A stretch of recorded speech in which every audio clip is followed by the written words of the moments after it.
Les États du nord du Nigeria sont depuis longtemps touchés par la violence.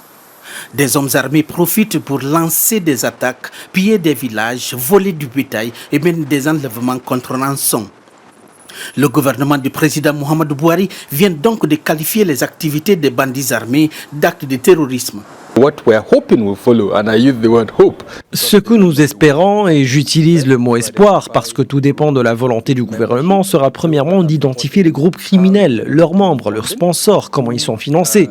Et cela, quel que soit le soutien. La prochaine étape sera pour le gouvernement d'empêcher les activités de ces groupes, les arrêter et les poursuivre en justice. Cette décision devrait donner aux militaires l'autorisation dont ils ont besoin pour utiliser la force pour les combattre plus efficacement. L'année dernière, des gangs criminels ont fait la une des journaux internationaux avec une série d'attaques très médiatisées contre des écoles et des collèges enlevant des dizaines d'élèves contre rançon.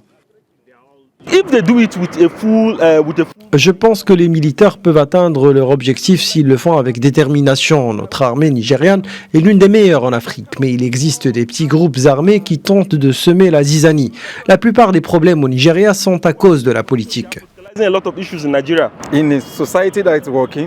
Dans une société où tout marche normalement, la police peut trouver une solution. Maintenant que ces bandits sont reconnus comme des terroristes, il y aura forcément une nouvelle approche sécuritaire à leur égard.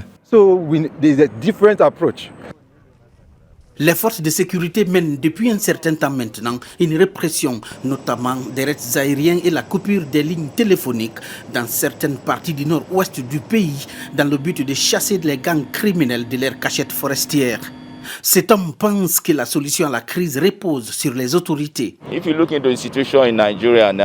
Si vous regardez la situation actuelle au Nigeria, à cause des vices sociaux, le manque d'emploi, la pauvreté dans le pays, vous remarquerez que les jeunes et même les adultes sont impliqués dans toutes sortes d'actes criminels.